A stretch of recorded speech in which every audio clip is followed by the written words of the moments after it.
Hello, everyone. If you like what I'm doing here, please consider subscribing, liking, and commenting. It would really help the channel out quite a bit. Thank you very much. The CBS Radio Mystery Theater presents...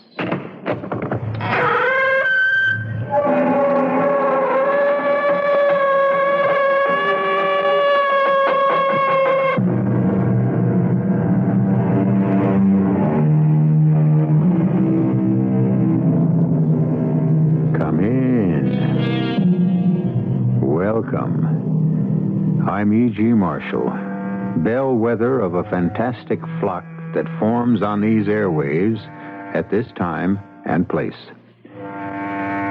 The presentiment of danger, the intimation of disaster, the uneasy, inexplicable feeling that something we cannot define is leading us into a catastrophe we cannot explain for a reason we cannot understand.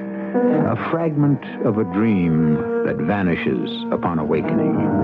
A wisp of an idea that eludes our comprehension and escapes our memory. Is this the way fate seems to warn us of our mortal peril? If so, it is like the warning of the rattlesnake. Too little and too late. You will soon commit murder, Lord Arthur. But this is monstrous. I have absolutely no intention. Look, I'm not a murderer. Oh, no one is until he kills for the first time. I tell you, I cannot commit murder. And I tell you, you can, and you will. I refuse to believe it. You're all alike. You all want to pry into your future, which you have no business doing. And when you see what fate has in store for you, you refuse to believe it. But murder? Yes, murder. What's so special about murder? People do it every day.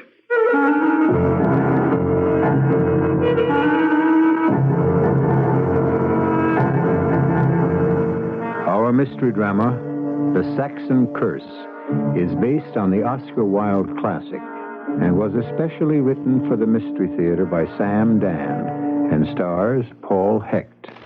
It is sponsored in part by Sign-Off, the sinus medicines, and all state insurance companies. I'll be back shortly with Act One. Well, sir, I see you're one of the many people who bought a new Buick Century. That's right. Boy, you want to talk about roomy and comfortable. Just take a look in there. Go ahead. But you have curtains hanging in your car. Yes, and wallpaper, too. Well, why's that? Well, we like the Century so much, we decided to sell a house and live in it. Huh. Well, doesn't that get just a little crowded? Oh, I suppose it might after a while, but, well, we aren't home that much. Oh. Yeah, we got a little Skyhawk up north. Buick, dedicated to the free spirit in just about everyone. I want that sinus medicine. Headache tablet? No, the sinus medicine that relieves headache and congestion, internal sinus pressure, and postnasal drip. You mean Sign-Off? Exactly. Compare Sign-Off tablets with anything you've ever taken for sinus. No sinus tablet you can buy relieves more symptoms. Sign-Off gives you a full dose of pure aspirin plus a powerful sinus drainer. Sign-Off works fast to help sinus pain while you drain. Sineoff. Sign-Off, the sinus medicines in the bright red box. Take when needed, only as directed.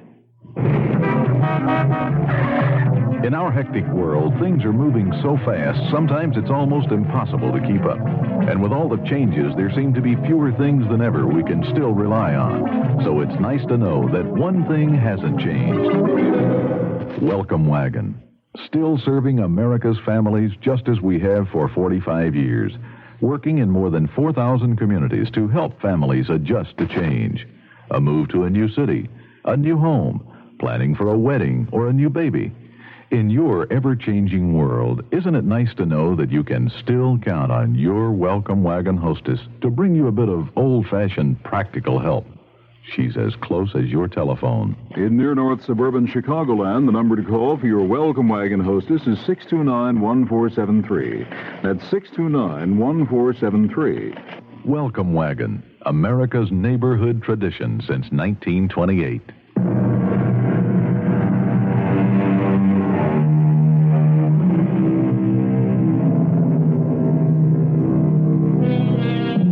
Today, things are tough all over. Even the very rich complain. They protest their wealth is being eaten away by ruinous taxes. They lament that their once sacrosanct watering places have been invaded by common folk. And most of all, they bemoan the fact that it's virtually impossible to find a decent servant. They may have a point. Quite possibly, they may have been born at the wrong time. They should have lived, say, in England around 1905, when rank had its privileges, wealth had its license, and the common people knew their place. Our hero is the youthful Lord Arthur Savile, a golden boy who lives in a golden time. Well, you naughty fellow, why haven't you been to see me all this time? Dear Aunt Clem, I never have a moment to myself. That's because you spend all your time with Sybil Merton. I cannot understand why people make such a fuss over getting married. I assure you, I have not seen Sybil for 24 hours. As far as I can make out, she belongs entirely to her milliners. How are you feeling? Dear boy, as you well know, doctors are of no use at all. They can't even cure my headache. Unfortunately, these wretched headaches seem to run in the family. You know the legend. There's an old Saxon curse leveled against one of our ancient Norman ancestors. Poppycock. You must come into the drawing room. I have a most interesting company. Oh, I didn't know you were engaged. Well, you needn't try to fit me in. I have Sir Matthew and Lady Reed. Sir Matthew Reed? He's the president of the Royal College of Physicians. Elected by mistake, I was told. But surely so distinguished a physician could come up with a cure for your headache. The more distinguished the physician, the more elevated the fee. And, of course, you must meet Professor Septimus Podgers. Professor Septimus Rogers? Podgers. Well, now, who is... You haven't heard of Septimus Podgers? But everyone knows Septimus. Except me. Professor Podgers is the celebrated chiromantist. What is a chiromantist? One who reads hands. Oh, a gypsy. Professor Podgers is a man of science. Oh, really? I must introduce you. He tells fortunes, I suppose. And misfortunes, too. Next year, for instance, I am in great danger. It's all written on my little finger. The palm of my hand. I forget which. But aren't you tempting Providence, Aunt Clem? My dear Arthur, surely Providence can resist temptation by this time. Now come. You must come in and meet my remarkable Mr. Podgers.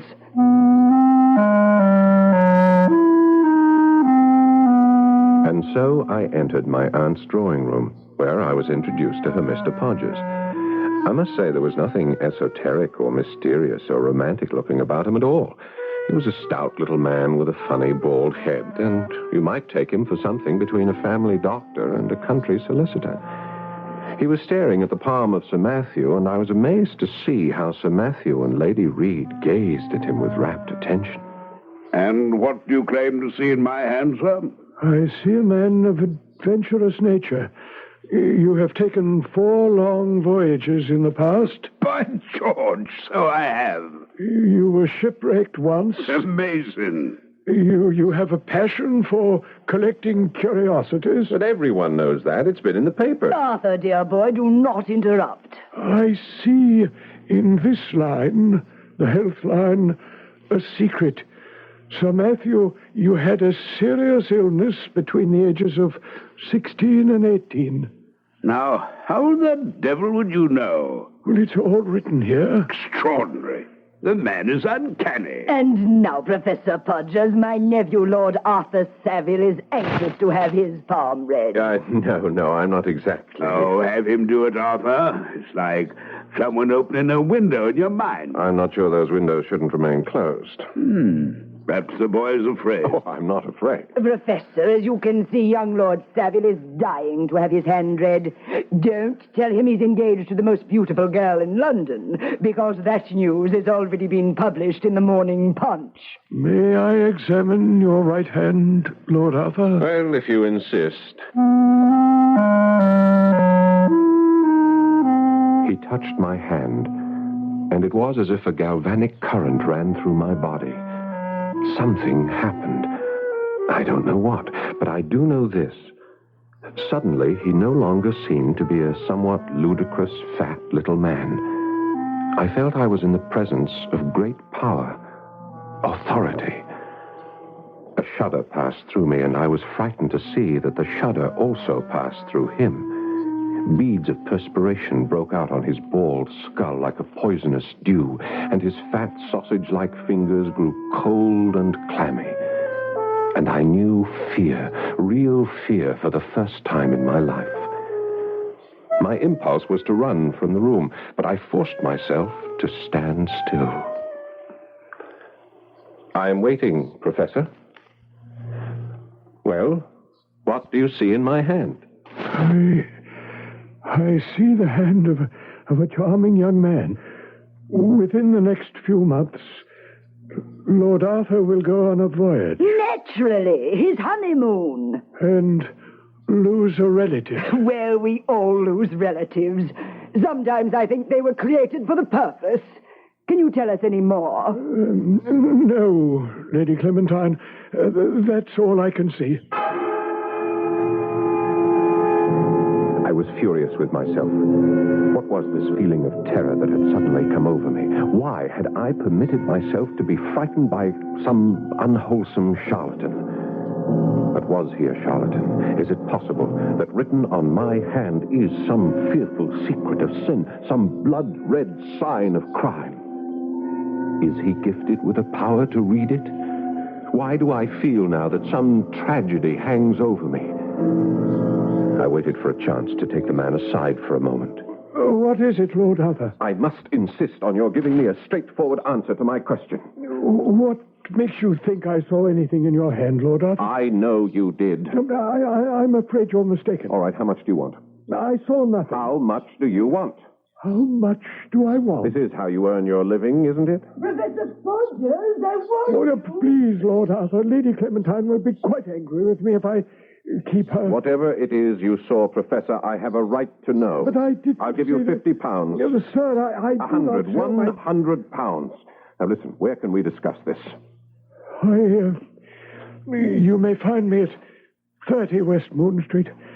My hours are from 10 to 4. What was wrong with me? Wasn't it obvious who he was? A preposterous trickster, a ridiculous quack. Yes, it was obvious. But it didn't matter, because he was an instrument designed to pierce through the fog of the unknown and reveal my destiny. What had he seen in my hand? I need not tell you there was no sleep for me that night. Promptly at 10, I presented myself at 30 West Moon Street, a thoroughly unimpressive house in a completely nondescript neighborhood. The professor himself looked even shabbier in the daylight. He took my hand in both of his, and once again that same electric shock charged through my body, and through his body, too. His eyes closed. His teeth seemed to chatter. Suddenly he dropped my hand. Murder. What? Murder. I see murder. What do you mean, murder? Am I going to be murdered? No. You will be the murderer. Now, see here, Professor. You asked me... This is what? This is monstrous. Murder? I'm not a murderer. Oh, no one is, until he kills. Now, how can you sit there and tell me such... Such what? It's the truth. I'm not the kind of person who... Why didn't you leave it alone? I tried to discourage you. I tell you, I cannot commit murder. And I tell you that you can, and you will. Who am I going to kill? I don't know. Your murder line stopped short. Well, will I kill more than once? No. There is only one murder in your hand. And will I be caught? No. How can you be sure? Because I see no line of retribution in your hand. Then I'm to get away with it. Yes. Because you will obviously have chosen your victim carefully, and planned your murder skillfully, and executed your killing flawlessly. Carefully, skillfully, flawlessly. How? What do I know about murder? Oh, you will learn. After all, Lord Arthur, necessity has always been the mother of invention.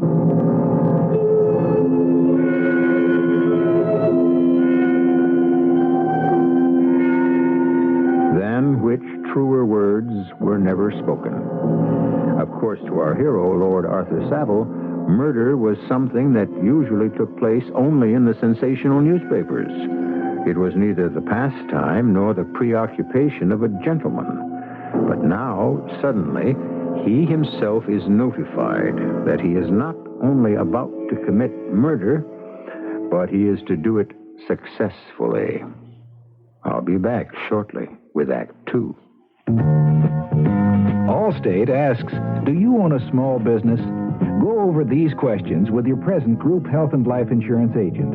If your agent doesn't say yes to every one, then talk to the Good Hands people. First question. Does your present major medical benefit keep on paying no matter how expensive the accident or illness becomes? If not, talk to the Good Hands people.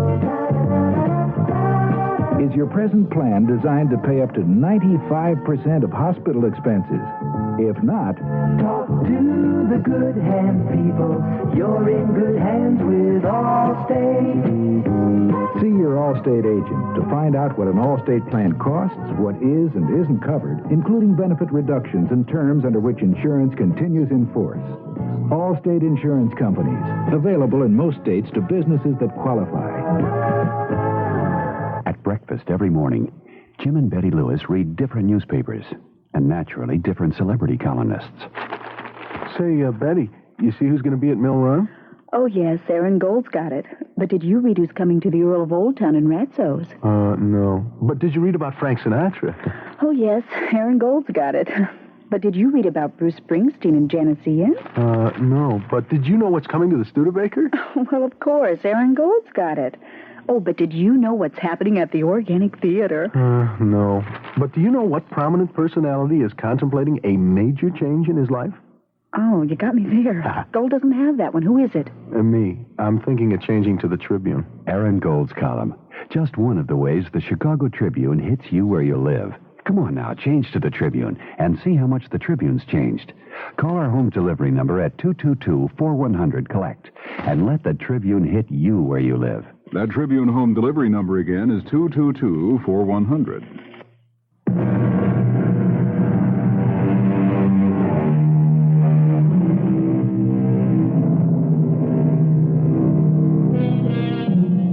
Murder will out, said Chaucer. Murder cannot be hid, said Cervantes. And murder, though it have no tongue, will speak with most miraculous organ, said Shakespeare. That is certainly a weighty consensus of extremely well-informed opinion. And yet, here we have young Lord Arthur Savile being cast by destiny in the role of a murderer, who will not only murder, but remain undetected. But why, Professor Podgers, why am I about to commit murder? That I cannot say. I have no enemies. No one hates me. Why? There must be a reason. I'm sorry, Sir Arthur.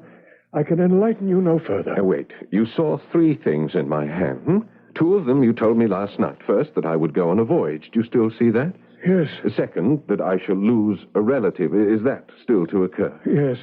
And I shall commit murder. Well, does that complete the list? It does, Sir Arthur. Yes. Now, how many relatives am I to lose? Just one. Just one? Quite so, sir. But I only have 2 relatives. 2? In all the world. There is just my twin sister, Pamela, and my aunt, Lady Clementine Beecham. Are you saying that one of them will die within the next few months? I am saying that is what is written. Well, which one? I'm sorry it doesn't say. But one will die. Yes, Lord Arthur. I looked at my hand, and suddenly it was no longer the familiar 5-fingered palm made of firm pink flesh and finely etched delicate lines. It was white, dead white, corpse white, like the white paper on which the death sentence is written. And here the death sentence was written in blood-red letters. Lady Clementine Beecham.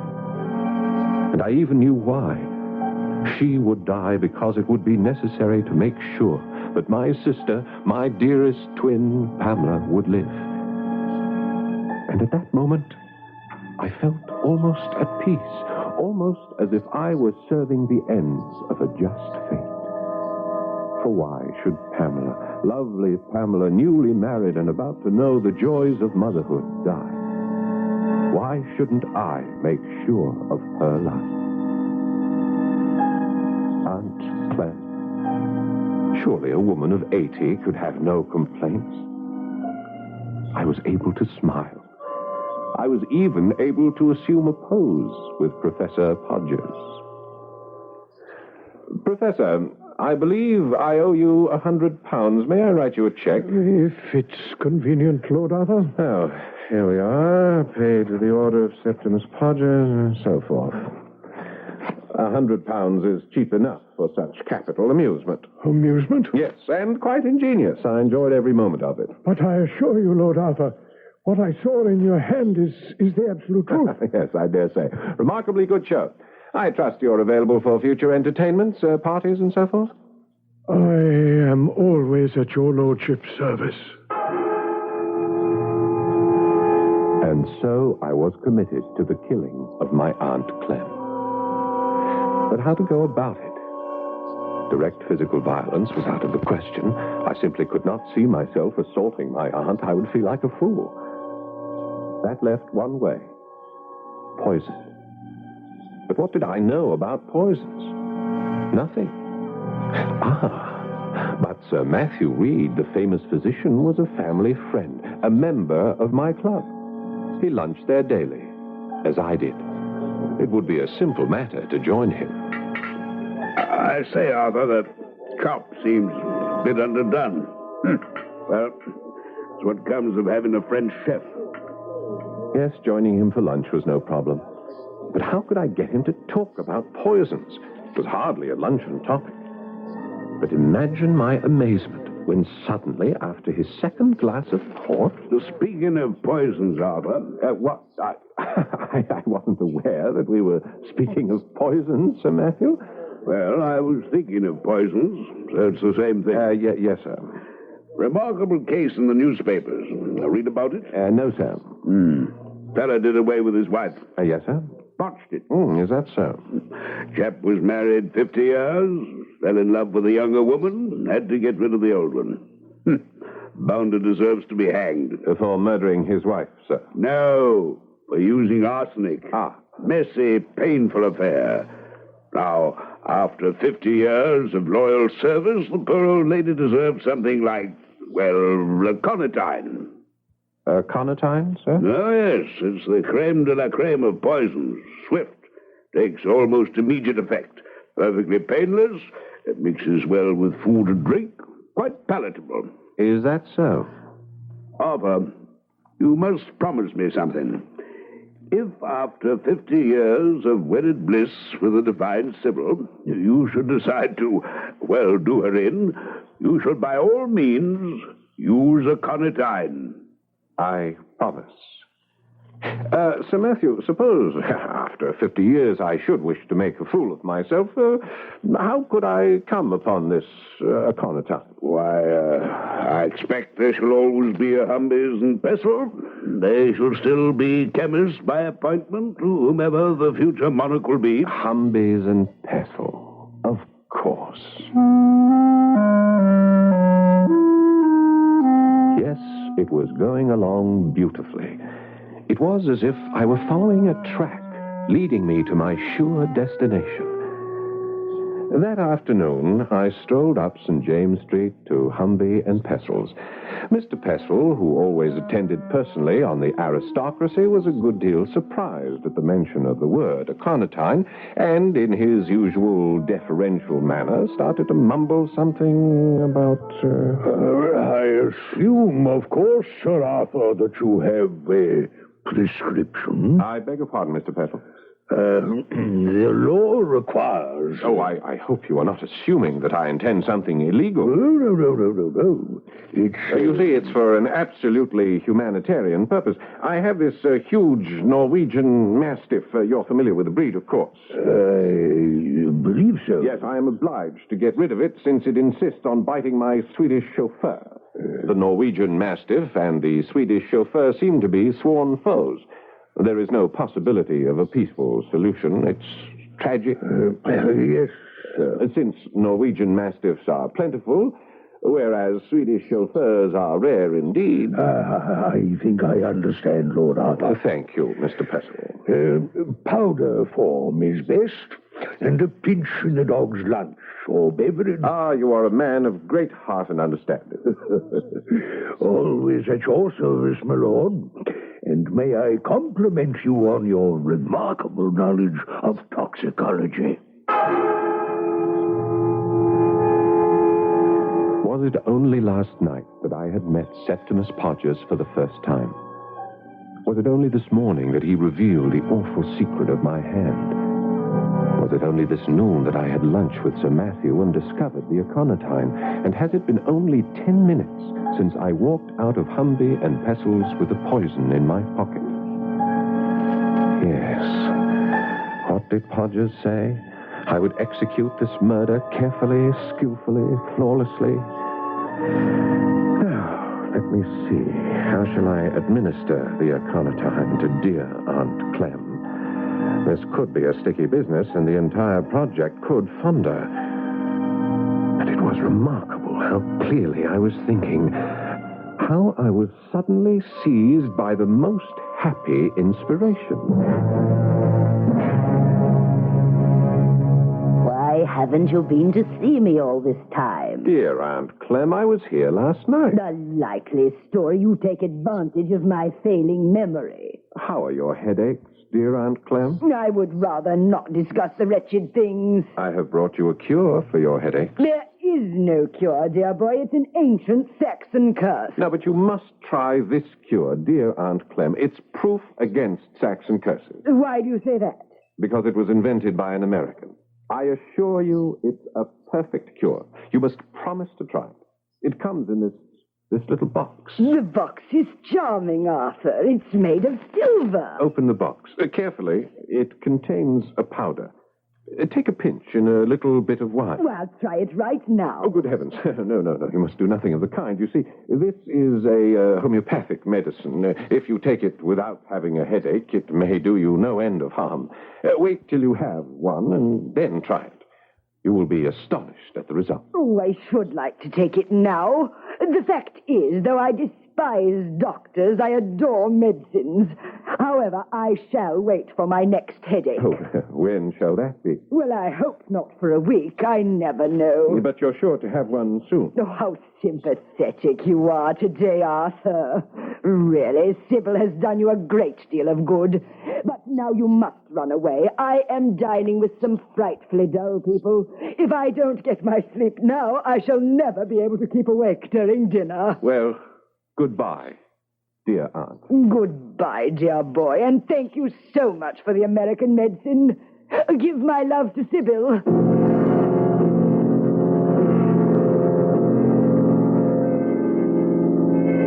Sybil. I must talk to Sybil.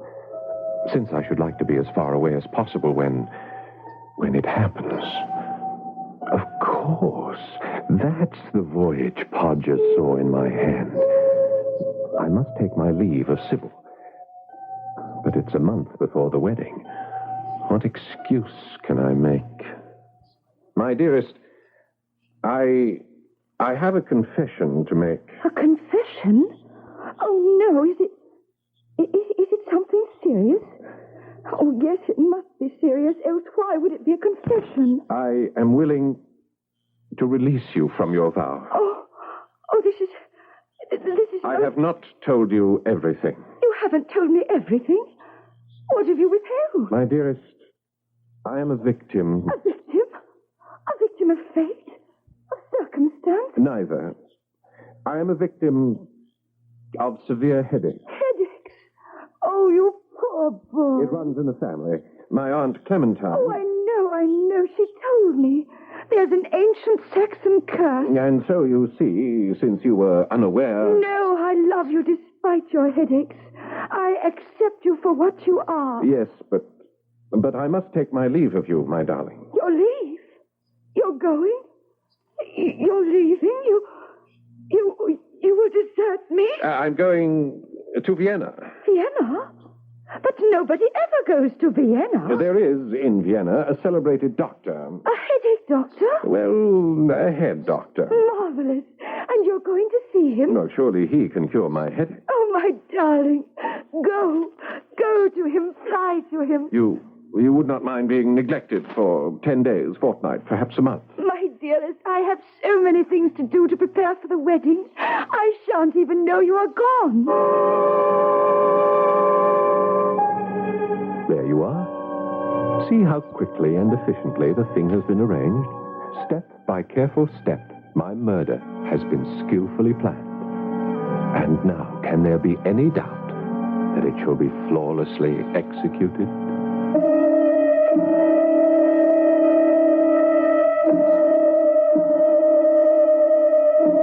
And he's only an amateur. And this is only his very first attempt. So it only goes to prove that each of us has a hidden facet, an unknown talent, an ability that's kept secret even from ourselves. Does this mean that murderers are born, not made? Or does it prove that murderers are made, not born? Whatever it means, someone is going to be killed just as soon as I return with Act 3. Here we are talking with one of the thousands and thousands of people who bought a Buick this year. This is a Skylark, right? That's right. Pretty, huh? Indeed it is. You want to sit in it? I'll let you for $1.25. Do you charge to let people sit in your Skylark? Oh, this is a very nice car. Look, I figure when word gets out, people will be lined up for blocks. Hey, you want to honk the horn? Give me a dime. Listen, sir, Buick dealers let people do this for free. They do? Yeah. Well, I think they're missing a good bet. Buick, dedicated to the free spirit in just about everyone. From Maine to Mauna Loa, all across this great big land, there's a neighbor who is ready to lend a helping hand. When a hurricane is brewing, when an old man needs a friend, Red Cross is the good neighbor, the good neighbor is you. Is your bank open when you're busy and closed when you're not? Northwest Federal Savings knows that a good place to save is ready for you when you're ready. So Northwest Federal's open 63 hours a week.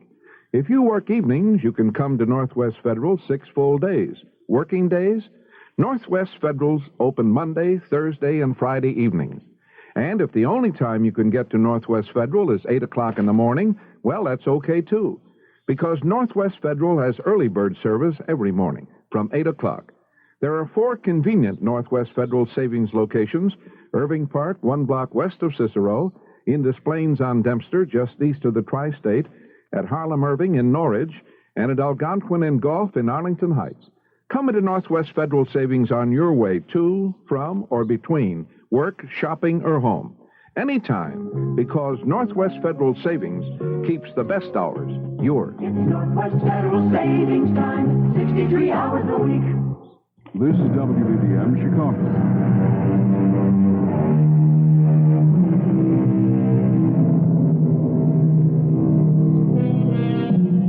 The order of the act has been schemed and plotted, and nothing can avert the final curtain's fall. Or so said a Russian poet. And certainly it must be said that not only has Sir Arthur's scheming been careful, skillful, and flawless, we can even add a bonus word and say meticulous. And so the deadly aconitine waits with fateful readiness the very next headache of the Lady Clementine Beecham. While I, of course, have made myself perfectly comfortable and happy in Vienna, a delightful, if somewhat socially backward city. And since I had announced to my beloved Sybil that I was here to consult a celebrated doctor, I decided, for the sake of the record, to do so. Headaches? Yes, Doctor. Fierce, relentless headaches, once or twice a month. Tell me about your dreams. Dreams? I never dream. You never dream? Impossible. Yeah, but it's true. I never had a dream in my life. We have found it.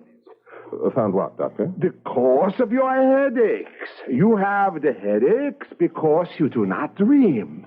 So, all the bad thoughts are still imprisoned inside the skull. You see? I'm not sure. By George, there might have been something to what the fellow said. Lately, I noticed I had been starting to get headaches. Maybe the Saxon curse had come down to me. But this lack of dreaming... Well, all this was of minor concern. The crucial thing was, I had made sure of my story. I had said I came here to consult a doctor. I had consulted a doctor. I could now see where the execution of the perfect crime required superb intelligence, which is perhaps why it is beyond the capabilities of the lower classes. However, my visit was to end abruptly. That evening, there was a telegram from Sybil. Aunt Clementine died suddenly. So, she had taken the poison. She was dead. And now, I must return at once, like the proper grieving nephew. I didn't pause to pack. I caught the night express to Paris, and from thence the train to La. The following morning, I was back in London. Oh, darling, you're home. Tell me everything. Where is poor Aunt Clem? In the hospital. The hospital? I thought you said she was dead. She is quite dead. You see, she complained of a severe headache, and so she drank a glass of wine, and in just a few moments she... Yes? Well, she seemed to be dead, but I couldn't be sure, and so I summoned James and Harris and Charles, and they carried her downstairs to her motor car, and we all rushed to the hospital. Ah, at the hospital, they couldn't help her. Oh, no, she was quite dead by the time we arrived. Even Sir Matthew Reed himself was unable to bring... Sir Matthew? Sir Matthew Reed. He was there? Of course, he's her personal physician. What did he say, Sir Matthew? Oh, I remember quite distinctly what he said. If I didn't know young Arthur better, I'd suspect foul play. He said that? He smiled when he said that. Oh, dear Arthur, no one could possibly suspect you of doing the old girl in. Why, you were miles away at the time. Yes, in Vienna. Did he say anything else, Sir Matthew? No, Arthur. Well, but why are you so pale? What? Oh, the diet. Viennese diet. It must have... did he perform an autopsy? Arthur! What a perfectly gruesome thing to say. Oh, I should hope not. You don't know, then? Oh, my darling Arthur, you are upset. You're not yourself. I can see. Oh, I know how much poor Aunt Clem meant to you. She was dear to me also, always giving me little gifts. Yes, darling, I should like to rest. Of course, my dearest. Rest. You must be brave. One does not lose an Aunt Clem every day. Why was I frightened? I had been assured that all would go well. There would be no retribution, that the killing would be carefully, skillfully, flawlessly executed. It was, wasn't it? Why was I so apprehensive? Podgers had assured me. Podgers. I must see him again.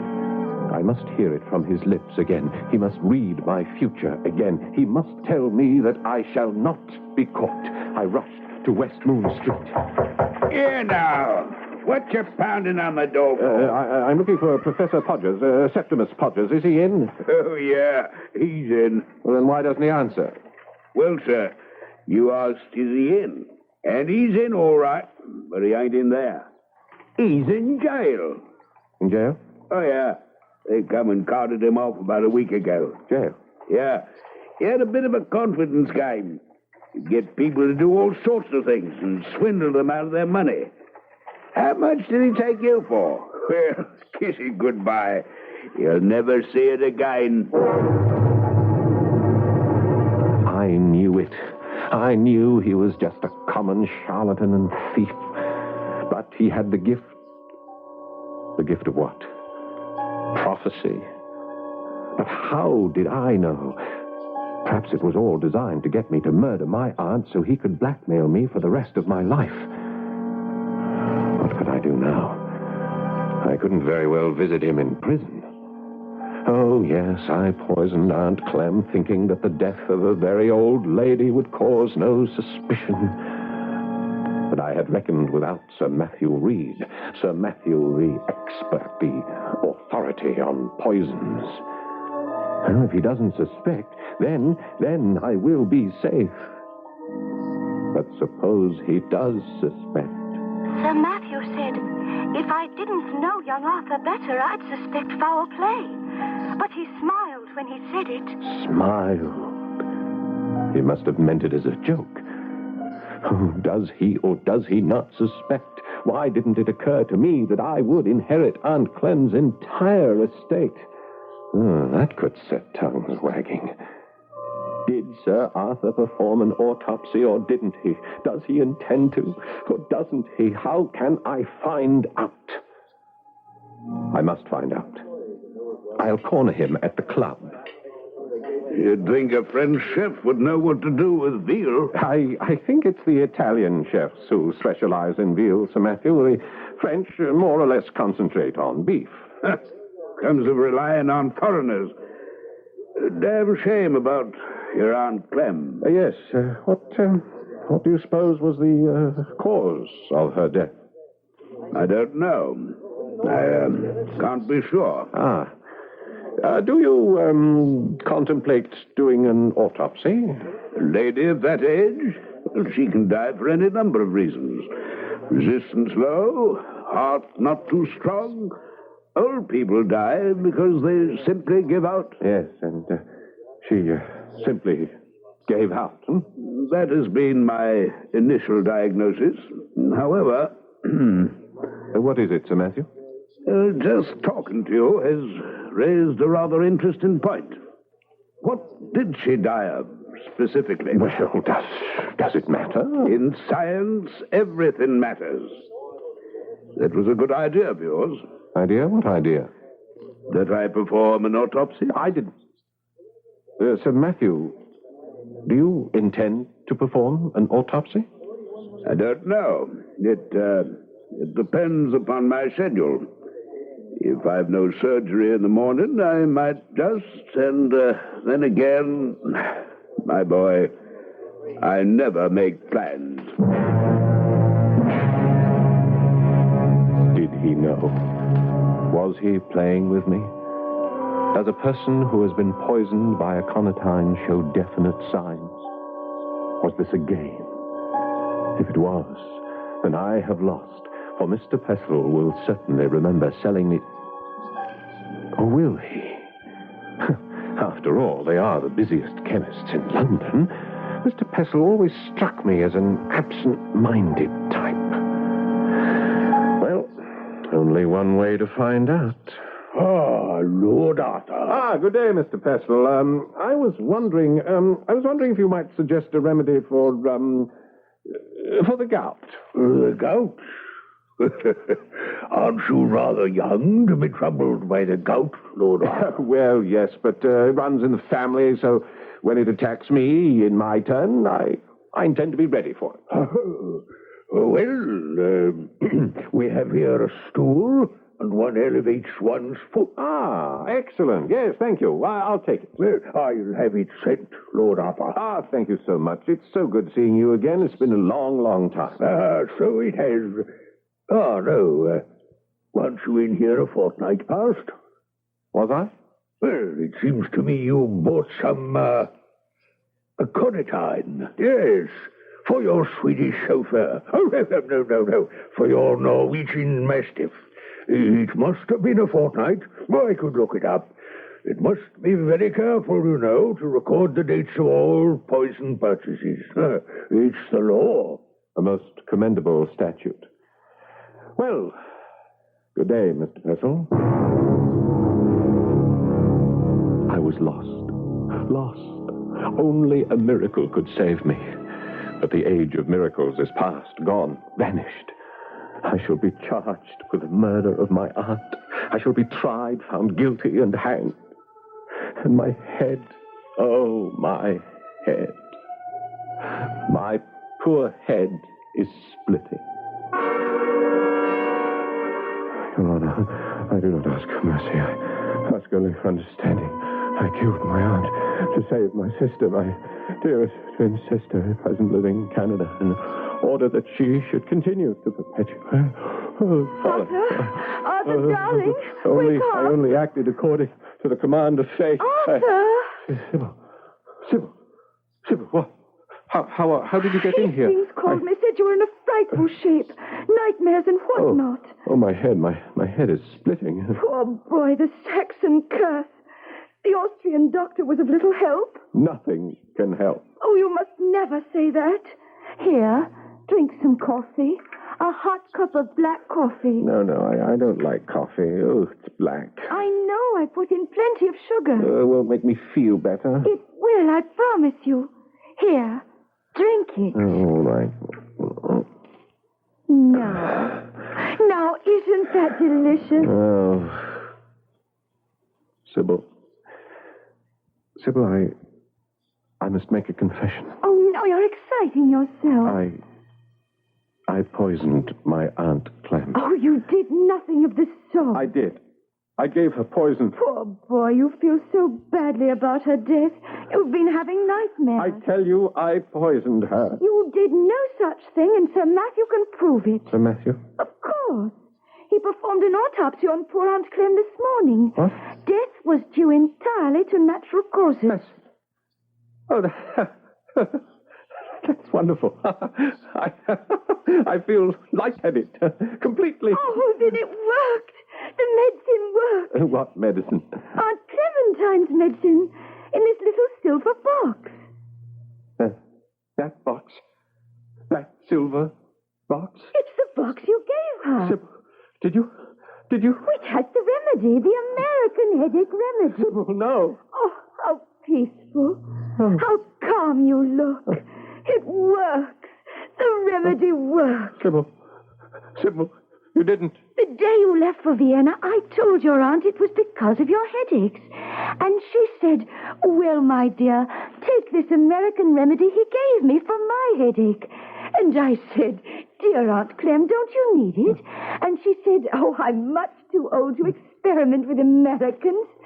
Just put a pinch of this powder in wine or coffee or tea. Sybil. And so I did. And now you feel better, don't you? Oh, you must tell me the name of this remedy. I shall suggest it to all my friends. Arthur? Oh, I see. It even puts one to sleep. Oh, this is wonderful.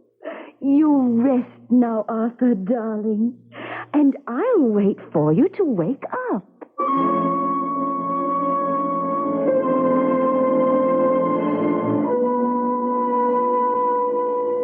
As you might assume, she had a very long wait. Well, whatever you want to say about Professor Podger's prediction, his three basic forecasts did come true. Lord Arthur lost a relative. He did go on a voyage. And there was a murder. Not that Sybil was ever tried for it. I'll be back shortly. I don't believe it. Tell me again. Okay. The Internal Revenue Service has over 80 free publications to help answer all those taxing questions you have on your mind. What if I'm a flagpole sitter whose pole was attacked by termites? All right. Flagpole, termites. It's publications 547 and 584. An ant left me an elephant, under 12 years of age, for me to care for. Adolescent elephant, 501. People throw money when my 98-year-old uncle lifts weights at the beach. Is that income? Mm-hmm. 554 and 525. Oh. Does the IRS have an answer for everything? Well, just about. There are over 80 free publications for the asking at any IRS district office. You can write for them by using the order blank on your 1040 tax package. Yep, over 80 tax answering publications. Free from the IRS.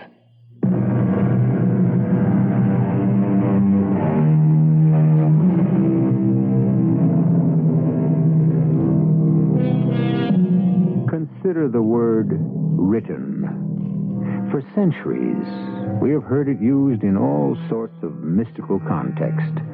It is written in the stars. It is written in the wind. It is written in our fate. It is written in our palm. It is easily dismissed as the meanderings of the imagination, but certainly something must be written somewhere. There must be some sort of written plan. Else, how do you account for the fact that we human beings make the same mistakes over and over and over again? Our cast included Paul Hecht, Catherine Byers, Cork Benson, and Guy Sorel. The entire production was under the direction of Hyman Brown.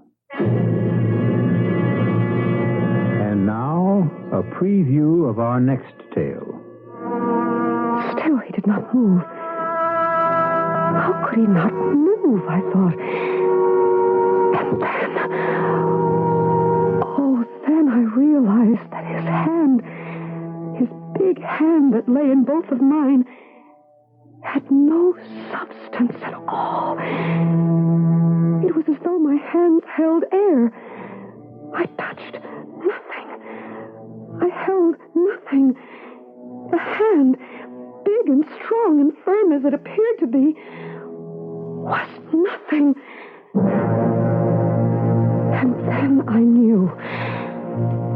Certainly and surely, I knew that I had come home to find my house inhabited by ghosts.